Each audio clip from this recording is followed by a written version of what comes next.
Hi, everyone. It's a pleasure to be a part of WiT's leadership conference, Spark. And when I was speaking to the various organizers and talking about the topical subject of accelerating the new normal, I couldn't find a more opportune moment for this virtual webinar seminar to have been organized. My name is Manu Narang Wadhwa. I am the CHRO for Sony Pictures Networks, and alongside a very ardent believer on striving for excellence. If many of you who read what I write or have heard me speaking in the past, you would always find that I'm a firm believer of heroic acts making heroes, and striving for excellence is the key for it. And that's been my life lesson, my career mantra, as I have driven my life across various segments of world class organizations, learning from the best of leaders, and taking my journey forward. As I looked at my journey of taking the first step, which was a really very interesting gamut, and I'm sure many people of my similar life bracket would be able to appreciate that earning a pocket money itself was a very big thing. And for me to get my first job as a finance consultant and being able to really draw out my livelihood and very proudly going back and telling my parents I can manage my sundries was a matter of enough and immense confidence. And that's really kind of been the start of my journey. Worked for a few years as a finance consultant and transitioned into a role which I very passionately believe in, which is managing the most critical resource of an organization, which is human capital. As I have worked through and navigated my journey of being a human capital professional, there are many lessons, both as a professional, as a woman, as a leader, as a human being, that I have grabbed along the way. And some of those lessons that have really helped me shape who I am today or how I manage my life is one, passion. One big thing which has always been the tenet of driving growth, driving excellence in the organizations that I have worked in, or as for that matter, anything that I do in my life, is passion. One has to feel with heart what you do, and passion strives that excellence automatically. The second has been the ability to really think in a paradigm of the next role, the perspective of a stakeholder, as they very commonly say, putting yourself in somebody else's shoes and reacting accordingly. I've always ensured that my perspectives are driven by the individuals around me and what's in it for them and what's the most relevant for their outcomes to be achieved. Because collective outcomes are only achieved when the I, me, myself gets out of the picture. And that's been my career lesson, and it has helped me immensely create collaborative partnerships. The third career lesson, which I'm starting the conversation with, and I know there is a lot we will talk about in the next few minutes' time, is resilience. Don't imagine anything that happens around you without resilience, without the ability to step back up and taking no for an answer is definitely a no no. So, resilience is all about every single time a door is shut, another one opens, and you find that next door, that next window. The other elements that have really helped my career journey, and I imagine this is a world of, I would say, fake it till you make it. But in that also, one can be truly be authentic to their purpose. And authenticity on my sleeve has been one of the biggest drivers that has helped me be grounded. More importantly, be true to myself and be the best version of myself.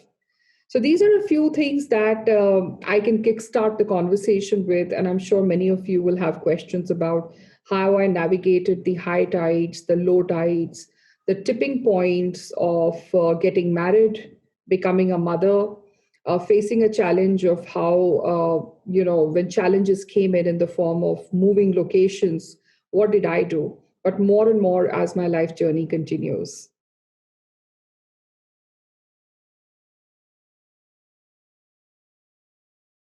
My favorite subject, if I may say, and my favorite word, if to be really honest, is failure.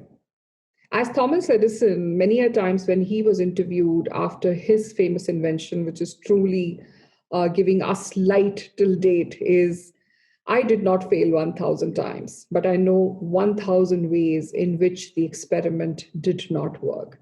And I truly believe failures are the stepping stone to one's learning, one's ability to become a better person.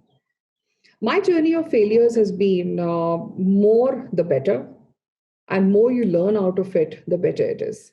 Because it does two things to you. One, it teaches you more and more modes of being better with what you're doing. And that learning is not something which only books can teach or you can learn from stakeholders. Some of those learnings are yourself. It's like a child, wherein a child can really go ahead and watch a video on how to ride a bicycle, but it's only when the child takes their first ride, falls, gets a knee break, comes back, gets a bandage and goes back up, is when the child learns how to ride a bicycle. Same is with failures. They make you a better human being. It pains when you fail. It pains when you have a fallback, but they make you emotionally sturdier and they make you a lot more humble and grounded to accept the realities of life. And more importantly, I personally believe the biggest lesson which failure gives you is how to succeed. Because every step of the way, you're finding more and more ways to be successful. And you are the most confident person to talk about that success than anybody else because you have failed many a times to get there.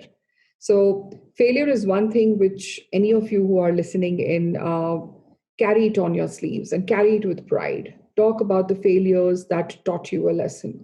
And I'm sure it will make you a better human being and, more importantly, a much sturdier person in life.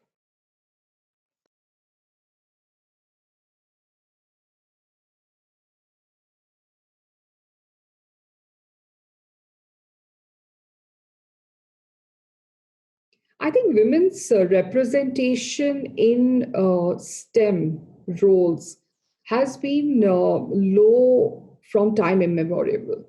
Whether you pick up a report from World Economic Forum or global organizations working to enhance the pipeline development in STEM, there has been always an imbalance in representation. For example, today, about 28% of STEM roles are filled by women.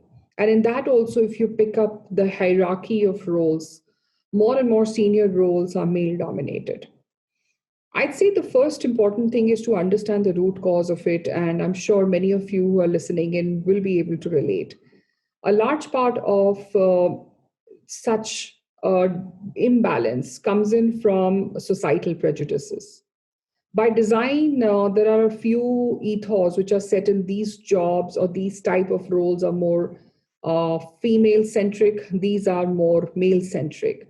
There are emotional and analytical biases which are set on the type of jobs people should do, the kind of opportunities one may get in areas. Then there are definitely cultural imbalances in the form of male dominated societies thinking in a particular way. There are other gender stereotypes associated with competence associated with STEM jobs. If one was to truly work towards enhancing the balance in STEM and really seeing an equal representation of gender and pay, the most important thing one will have to do is shackle all of these stereotypes. And these stereotypes are in our hand. I'll give you one example which is not related to STEM, but you, again, I'm sure will be able to relate.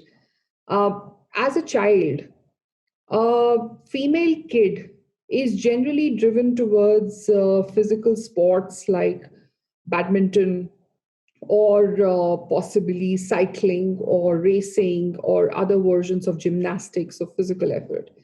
Whereas a male counterpart kid will be focusing their effort on basketball, volleyball, other ball sports, or as for that matter, cricket. Have you ever come across a situation wherein a parent would actually intentionally say, no, here's my girl, I want to teach them how to play cricket. Here's my girl, let me teach them how to, dunk in a basket.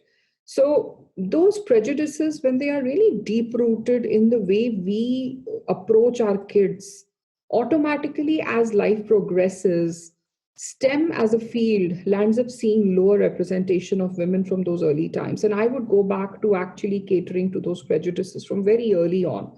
So that first, the pipeline itself is healthy. If it is 40% today, it enhances itself to 60% women representation. And by design later, you automatically, hopefully, should be able to cater to many of these stereotypes getting shackled, specifically with the anvil of pandemic. I want to take a minute to talk about the pandemic and the correlation of STEM roles and how we can enhance women representation. Many prejudices and biases in offices, in corporates, are driven towards a particular type of role can be done by a particular type of person. Whereas this pandemic has actually shackled all those boundaries. Whether you are a parent of two, or whether you are taking care of ailing parents, or you are somebody who is differently abled, nothing is a boundary anymore because everybody has an equal platform to contribute and to compel themselves to excel. So, these are a few nuggets which I can think of as opportunities for us, and we should make the best of the times that we have. I leave one more thinking of enhancing women representation in STEM roles specifically. And this is to all the women out there who are listening in, who are in the area of technology today. Have the confidence on your competence. You don't need to have somebody else telling you how strong you are. But more importantly, have that self capability and confidence to be able to drive the most critical skill, which is your own self. So, that I would say is my mantra and my hope that a lot of female leaders are able to strive and drive towards.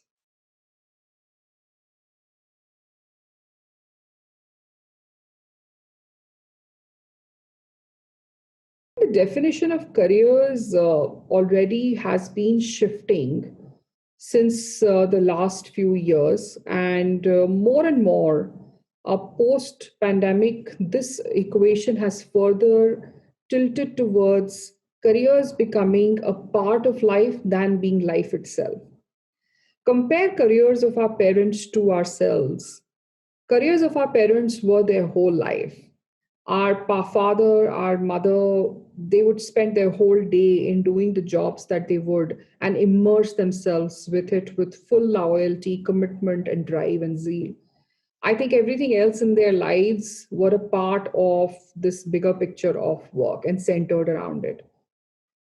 Specifically post pandemic, and I'm correlating 30 years generation push, the most important thing this pandemic has done is opened our eyes that our life is an integral component of many puzzle pieces, and career is one of them and not the whole.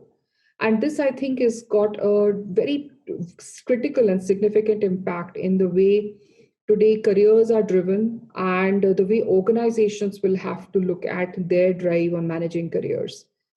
I see this work life integration as having a very clear and downstream impact on work, worker, and workplace. From work, I think the subject matter expertise driven opportunities are already taking a stride, and they will continue to do that any more than what we have because general management skills are more and more moving to technology enabled capabilities. So, subject matter expertise in my mind is the key to growth. And this, I think, is a boon in my mind to a lot of female colleagues and to a lot of colleagues who are working in technology zone because technology is the backbone today and is going to be the backbone of post-COVID eras of careers. The second career defining opportunities in the space of looking at the way employment contracts itself are going in. And in my mind, I think again, that's a very progressive move towards careers because career, going back to my line, is a part of a puzzle piece of my life. Also means that not many people will be interested in full time opportunities all the time. There will be phases in life when they would want to shift to becoming a freelance consultant, to becoming a full time player, to actually doing assignments by the hour, and everything is fine. So if you are a specialized leader, if you're a specialized professional, many of those opportunities in the area of employment practices are opening up, and I only see more and more of those opening. The last is actually the workplace. I think the biggest transformation has happened thanks to the pandemic is a leapfrogging of our mindset on how workplaces could look like. All of us are right now in a virtual work conference. And this would have been possibly the last mile of thinking. If we were in a non COVID era, we would have preferred to have an in person space with a banquet and all of us coming in together, which has its own strength. But this possibility has become primary because of the way the workplaces are getting imagined. So, in the same space, the prejudices that I spoke about, which are associated with leaders, which are associated with genders, generations, cultural impacts, hopefully will all get submerged because workplace is now one big virtual cloud. And hopefully, many of us can meander between this cloud and offline workspaces. So, massive opportunities on career, and the definition is already underseen of 100% shift in what it could look like a few months ago.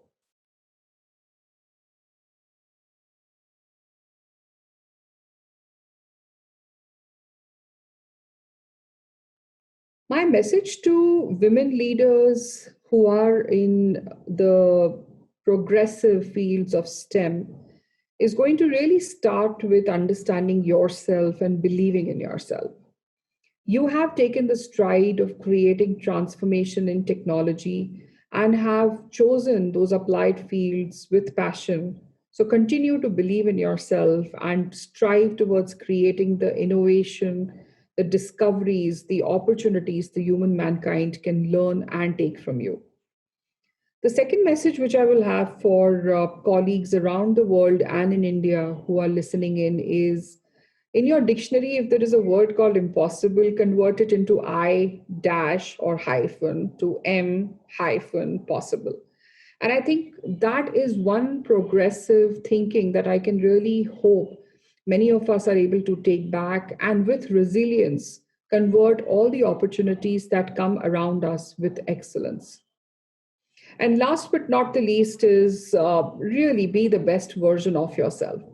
You cannot copy anybody. You cannot be somebody. You cannot be me. I cannot be you. But take the learnings from people around you, the ecosystem around you, and be the best version of yourself and strive for that excellence, which is your touching the sky.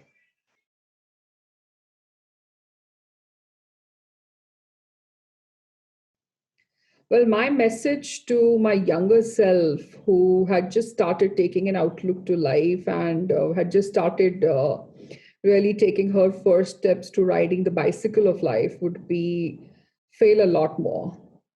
One question that we discussed about, and I specifically believe in the power of failure, is early in your careers, if you are able to fail fast, get back on the saddle, your opportunity to learn a lot more becomes higher and higher. We attach failure with a stigma to not having progressed.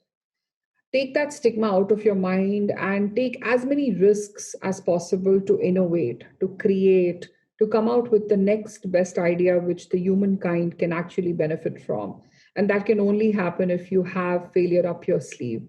If you take failure with your confidence and a smile and say, I failed, and therefore I know a better way to do something which you would not.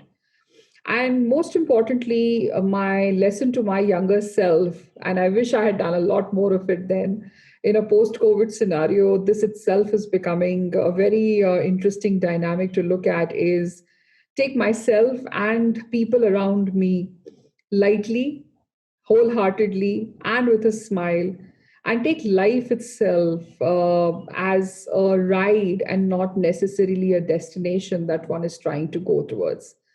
And most importantly, travel, laugh, spend time, and do things that are passionately driving you as an individual and not necessarily a work goal and a milestone and the next promotion and the next job growth. Because you will realize soon enough that life is a pack of many puzzles, and work or career is just one of them. So that will be my lesson to my younger self, and I've started imbibing it already, and hopefully 20 years down the line I will be a much better version of my own self.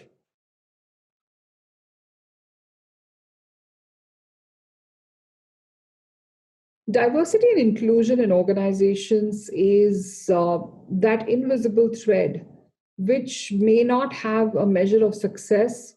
If left unattended, there would be many years which would pass by, and I don't think people will feel a visible miss out of the whole story. But if missed, there will definitely be a very critical miss on the success of the organization. And I have always believed that the organization's ability to diversify their thinking on imbibing practices, imbibing thinking from all across of life, and therefore including individuals who have cognitive diversity, who have regional diversity, gender diversity, generational diversity, you can name it, always makes you a much better organization and makes you a progressive and high performing organization. With that belief, the focus and mantra of the organizations that I have worked in, and I will put a spotlight to Sony Pictures, where I'm working right now, has been centered around inclusion. Because if you are an inclusive organization, by design, you will focus on bringing in diverse thoughts to the table. Our inclusion agenda has been centered around focusing on the tenets of what's most important to us, which is content. Today, my content is driving a narrative, a social thread creation for the 1.3 billion Indians in India and millions across the globe, because our content reaches 267 countries and is spread across with as much love and passion as people of Indian diaspora in India looked at. So if I'm the cultural thread bearer and the narrator of what the change in society can be, the inclusion effort in my content has to be as important. So inclusion on content is one big element of endeavor that we have striven towards. A few of our shows have actually shown differently abled lead characters driving their lives, overcoming challenges, and taking strides of excellence in the works that they do. Many of our characters talk about progressive women leadership in areas which, like STEM, are considered by bias as not a field for women. For example, you pick up a role like that of a police person, a role of somebody who's actually in the front of saving lives and saving the guards, saving our boundaries as a country.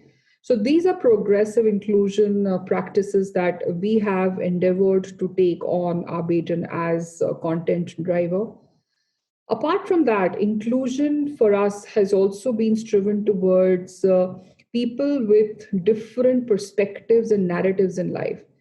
And one most important inclusive practice which we endeavored to take a baton on was around the area of LGBTQIA.